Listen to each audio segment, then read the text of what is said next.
in the second episode of this, you and I both talk about at one point how, every day it's something different. Yeah. And, like one day we're like, oh yeah, this is like Arizona. And then it's like Utah. And then, even more than day by day, literally it was hour by hour. So it's just, it's really cool because there's so many spots. And then in the final episode of this, when we get to Nevis, that's when it was like, this is New Zealand, It was great. It was so cool. Like really, it just really it was neat. super unique in that sense. Like there's nowhere else really quite like black volcanic rock coming out of the creamy yellow grassy fields, and we hit it just at sunset too. Coming down the hill, I'll never forget that moment. We crested that hill and looked into the Nevis Valley for the first time, and it was just like, whoa, this is so cool. This is what we've been pushing for this whole time. Totally.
We are back in the United States. It's almost a full year later since our little adventure down in New Zealand. About the time we started planning this trip last year. Exactly. And we're in Las Vegas right now. Justin's passing through town. He's heading back home to California. Just finished Pan America demo tour and on my way home for the winter. Get ready for some adventure of my own. So Pan America demo tour, for those of you who don't know what that is, he goes around the country pretty much all through the year, going to different adventure ADV events and showcasing the Pan America and actually taking people out on proper dirt rides so that they can see what this machine's capable of. And that is ultimately where I came in and started filming and photographing what Justin does. So after our little fireplace discussion, that's what we talked about, me ending up learning how to do, and boom, there I was 6 months later. Yeah, that's how it really kicked off. Year one for me was in 2021 with the launch of the Pan America. And as the tour manager for the Pan America demo tour, I'm always looking for opportunity. And we were coming into winter, and I saw that Justin was ready to grow into his big boy ADV boots. Still growing. Careful. It gets clumsier the bigger your feet get. Right. When you got over there, and then maybe even after you left New Zealand, you had this epiphany that what you had gone into it with the intention of was different than what you ended up kind of experiencing or doing. And what was that? I mean, ultimately, already when I was on the ground in New Zealand, I still didn't know exactly where we were going to go. And so trying to piece together a route, I think it's one of the better ways to take a real authentic ADV ride is to show up and be able to get local knowledge and steer your course through what locals are advising you of. Because you could sit at home on a computer and stare at maps all you want And ultimately, you really don't know what you're getting into or what you could be missing until your boot's on the ground. And when you're there and locals are telling you, hey, I see what you guys are doing, you should probably go over here. That was really helpful, and it pieced together this beautiful route. Aaron Steinman and Kate. Both of them gave us really good intel on. So two amazing ADV riders that were in country. One on a Pan America, Kate. She's newer to the ADV scene, but definitely understood the Pan America. And then Aaron Steinman is a around the world traveler, very, very experienced, but did most of his round the world work on a KTM 500 EXC, which is quite a bit different machine than the Pan America. So between the two of them, I was able to take their information and their suggestions and kind of create a hybrid and make a route from the north end of the South Island all the way to Dunedin, where Justin needed to drop off his Pan America.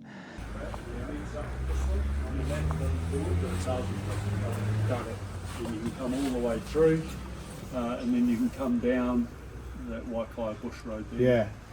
And then carry on down. And the gnarly, we've been in some pretty rough stuff already with the big bikes. Like we ride them quite a bit. Yeah. Back in the States. Yeah. And so when you say what kind of technical does it get into? No, it's more just rutted. I haven't been there for a wee while, so it might not be too bad. Yeah, okay. But we don't normally But just get a lot of big taking our bikes times in there. through But you take some your time, ruts. you'll be fine. Yeah, okay. You'll be fine. No rocky step downs or anything. No. Got it. No. Okay.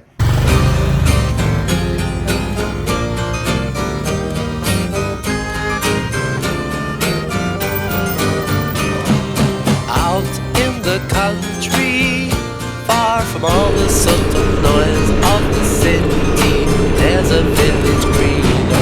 It's been a long time since I last set eyes on the church with the steeple down by the village green. 'Twas there I met a girl called Daisy and kissed her by the old oak tree. Although I loved my Daisy, I saw fame, and so I left the village green. I miss the village green, and all the simple people. I miss the village green, the church, the clock, the steeple. I miss the morning dew, fresh air and Sunday school. And now all the houses are rare antiquities. American tourists flock to see the village green. They snap their photographs and say, God darn it, isn't it a pretty scene? And Daisy's married Tom, the grocer boy, and now he owns a grocery. I miss the village green, and all the simple people. I miss the village green, the church, the clock, the steeple. I miss the morning dew, fresh air and Sunday school. And I will return there, and I'll see Daisy, and we'll sip tea, laugh, and talk about the village green. We will laugh and talk about the village green. We just stopped for a quick little lunch break or snack break, and yeah, not bad. Somewhere in New Zealand. Yeah, it's pretty incredible out here. And look at these sweet ass bikes, dude. Pan America just championing It's kind of New the Zealand. life. It's really incredible. For me going into it, I was like, it was a good opportunity for us who work together all the time, but work so much together, to have a cool trip. For me to be able to learn some more from you, and and kind of further my skills as a rider and all that. And then when we got there, it became, I didn't even know what an expedition really was until we started doing this, which was great because I feel like you got like kind of joyriding where you just get on a bike and go wherever, right? And then you got expedition, and then you got like a curated tour, which is somewhere there in the middle. And like I've done a tour before, and I've done the joyriding, and so this expedition is this thing where it's like, hey, we have to get through a certain amount of unknown, and you know, we got to be fully supplied for that. We got to be ready for something bad to happen, like the bike break or us break, whatever that is.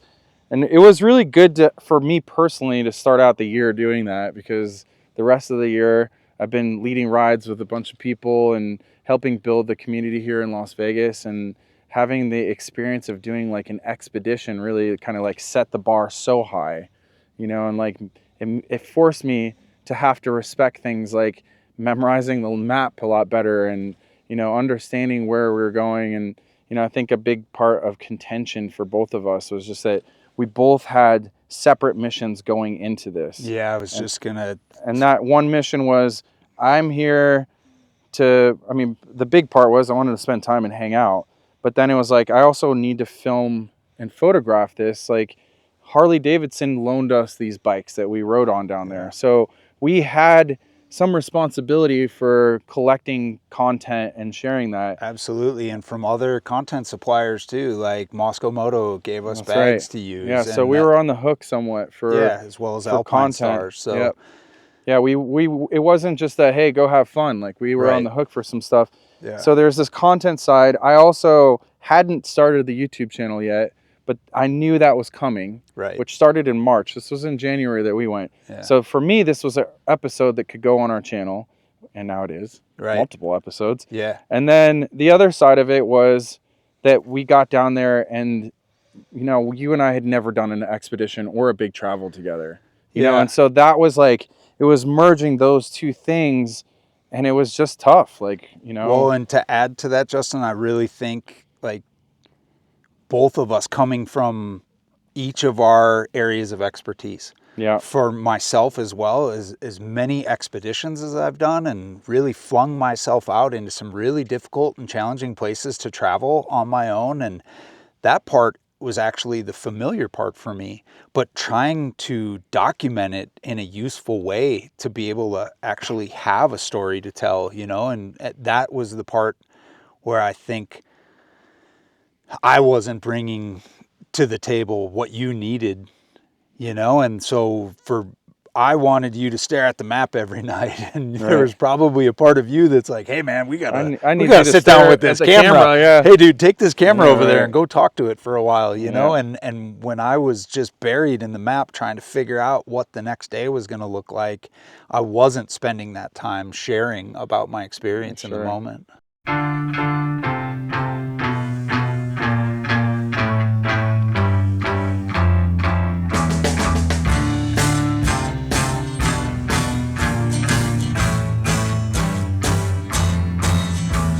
The taxman's taken all my dough and left me in my stately home, blazing on a sunny afternoon. And I can't sail my yacht, he's taken everything I got. All I've got's this sunny afternoon. Save me, save me, save me from this squeeze. I got a big fat mama trying to break me, and I love to live so pleasantly, live this life of luxury, blazing on a sunny afternoon. Summertime, in the summertime, in the summertime. My girlfriend's run up with my car and gone back to her ma and pa, telling tales of drunkenness and cruelty. Now I'm sitting here, sipping at my ice cold beer, blazing on a sunny afternoon. Help me, help me, help me sail away. Well, give me 2 good reasons why I ought to stay. 'Cause I love to live so pleasantly,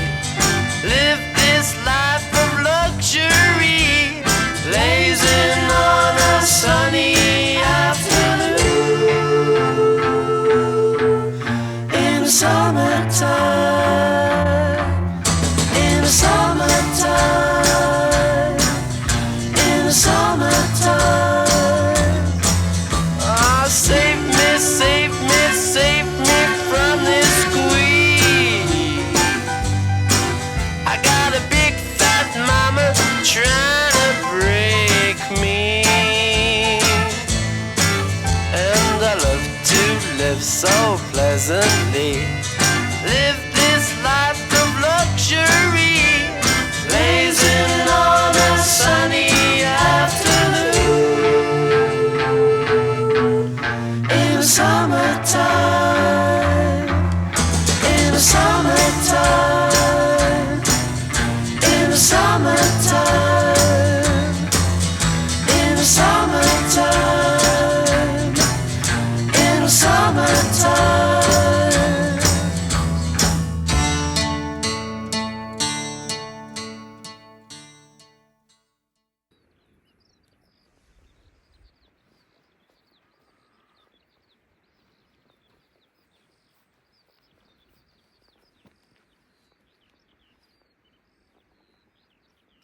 She is so cool.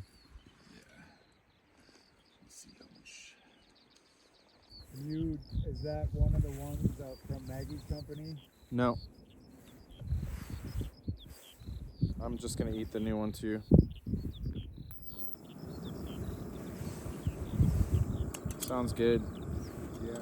The one that I got. I don't really want beans.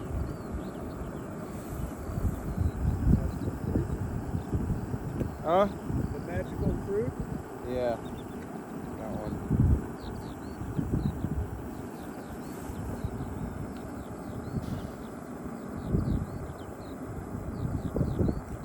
We've recognized we're more like siblings than anything else, or family, you know? So sometimes there's just that like, you know?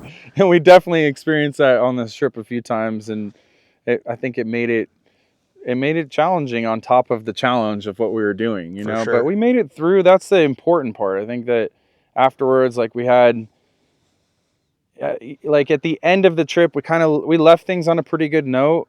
And I think it wasn't until afterwards that we got to sort of sort through some of the experience and some of the hardship that we had dealt with, and learning how to try to communicate better. Yeah, for you know? sure. Like we And needed to let it kind of soak in. I think that that's common, like not necessarily how.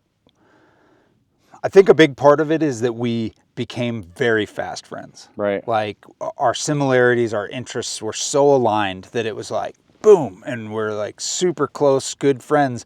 But we didn't have a lot of that foundation established. And there was a lot of stuff where it seemed like we'd been friends for so much longer because of the way we connected like that, that when it came to being under pressure, it was just easy for things to bubble right up to the surface, where I think that people who aren't as familiar with each other, they're going to just let things slide, or they'll bury it under because they're not close. They're Right. not willing to share the authentic Right. experience. But I think that that's the key to why afterwards this became such a growing experience, is because we were both very vulnerable, to the point of not necessarily being on our best behavior, but it also made it to where we learned so much so fast. It's just tough because then we slung right into work, where it's such a different existence, you know? This was a really neat opportunity in New Zealand to go do this expedition together. And yes, there was an element of work, but I wasn't in a tour manager role and you weren't a hired creator, you know? And I think that those roles, I believe that we've gotten better at fulfilling those roles because of New Zealand, but it wasn't necessarily a smooth transition. No. Need to fill my jet boil so I can make some coffee. Just gonna use this beautiful river here to do so.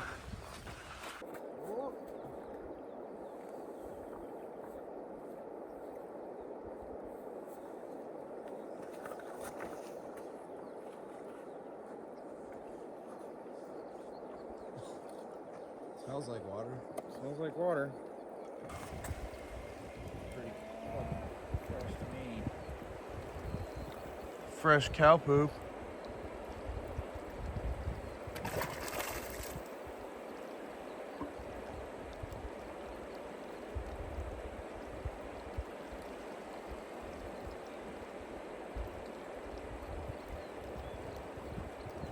this? Drank worse in my life. Glad it's not blowy down here today. Dude, wind was nothing last night. I know. So still.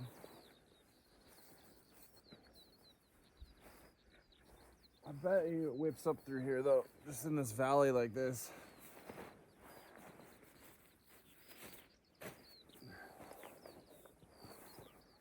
Yeah, it was obviously blowing during the day. Those guys were not happy.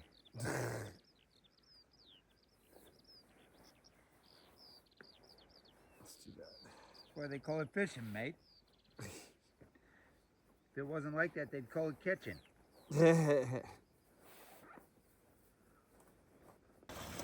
Good morning. How are you? Not bad, not bad. How are you? Good. Hey, good to meet you, Good Martin. to meet you too. Justin and Justin. Not bad. Yeah, Did cool. you guys have a good night? I'm Justin. We had a Good to meet great you. night. Yeah. Oh, awesome. That's a good spot. Yeah, it was all right. Great choice. Did someone recommended this to you or? No. I recommended it to us. Good man. I like your style. Yeah, we were riding down and I saw the 2-track coming down towards the river and Heck kind yeah. of out of sight. And your So, bikes are like full of camo. yeah, So those yellow covers from the Moscow, Yeah, they they just blend blend right nicely in. with the yellow. So I was like looking and like, I'm pretty sure that's where you sent me your location. And I just saw you just literally on the last straight. I was like, scanning. And like, no, nothing. Oh yeah, all right. good. That's Yeah, there's great the that camp. we're tucked down here. That was kind of the idea. I know they frown a little bit on the wild camping stuff, and I wasn't so sure, and I just didn't want to rub anyone wrong. So, Here you'll be fine. yeah, that's great. The only problem is when the people leave the rubbish and you know big campers getting into the places and, Yeah. and quite often the campers getting stuck Oh, and they go and get the farmer and sometimes like 3-4 times a week so got it. so Yeah. they're just starting Oh, like man. They're like, we got a job to do. We can't be towing out campers. did you met a lot of Kiwis on your travels? Yeah, it's been all right. Yeah. And they're like, you know, fuck it. Some of them. We met a couple of those. We met an innkeeper up in Blackball at the Blackball Hilton, and we had come in late the night before, and she wasn't very happy about that. So We met up with a gentleman through Instagram. It's been for the negatives of social media, there sure are a lot of positives when you're an international traveler.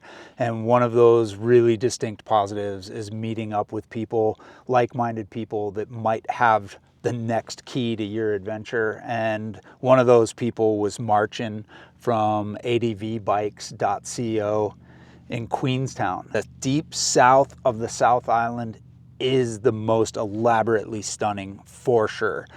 The place is incredible from top to bottom, and I really don't think you should only go to the south, but if you have a very short period of time flying to Dunedin or Queenstown and linking up with someone like Marcin that knows the area, That's a great way to do it.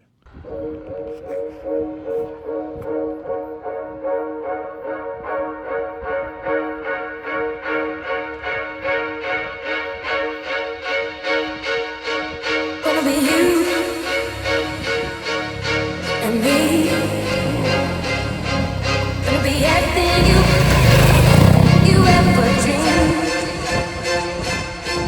Gonna be who you need. Gonna be everything.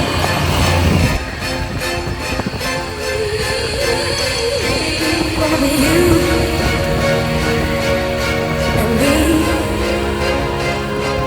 Gonna be everything you ever dreamed. Wanna be who you need. Gonna be everything.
say goodbye to Martin here. He took us on an epic ride today. We went out to the Skipper's Pass, I think it's called, and whew, that was really fun. So yeah, now we're gonna say goodbye. Goodbye, dude. Yeah, exactly. And he's got bikes. He does. He's got like access to places that we don't, Dude, and couldn't get. yeah, he Like, took he us to literally has- visit a hut in Nevis, in the Nevis Valley, that is a privately owned hut. And By is one of the very, ranchers. very rustic, Yep. but so cool, like an old And he- porcelain bathtub Right. that they can fill with hot water, and you can sit there outside in a bathtub under the stars. looking out at incredible Yeah, New Zealand. we didn't get to do that, but I sat in the bathtub, but, but not at night and not with water in it. I was wearing my gear. Yeah, so big advantage is just access. Yeah. And then the fact that you don't have to think about anything. Like that was one of our struggles, right? Through this whole thing was just that we're like, all right, we got to figure out how to get from here to here. How can we do it on as much of dirt as possible? He already knows. Yeah, You know? absolutely. That's the benefit of having a guide, and everybody has their own comfort zone in that. Like for me, I will choose to go it alone or go with someone and plan my own route, even if it means a big struggle, because a lot of the joy comes out of finding those nooks and crannies and having that element of exploration. But if you're tight on time, that really is when it becomes a pressure cooker. I think that had you had the same amount of time that I had, I think that it would have created a lot less tension for us to be able to accomplish that type of exploration on our own.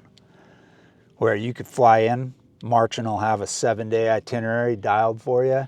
You'll eat at the best places, you'll go to the best places, you'll skip over the places that maybe aren't quite And you as might high. also, if you're not booking a trip with a bunch of buddies, you might end up booking the trip with somebody else that Yeah. you meet on that trip that For sure. ends up being a future adventure buddy. And I think that that's another perk, at least, of going on a tour or something like that. Yep. All right, dude. Time to say been goodbye. real. It's been real.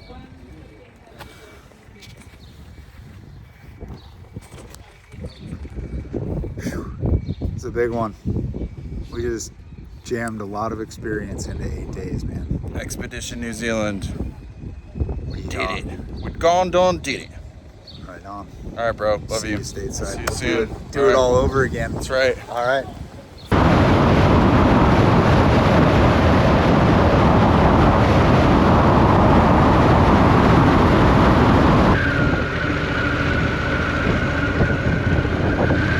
Harley-Davidson.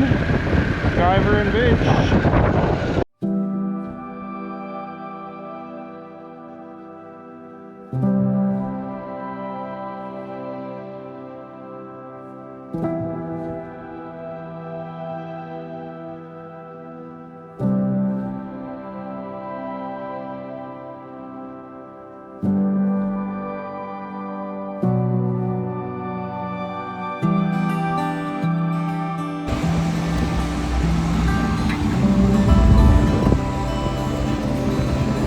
Find myself back in the city, back to the grind. I'm decompressing and trying to figure out what all this means and what is my purpose.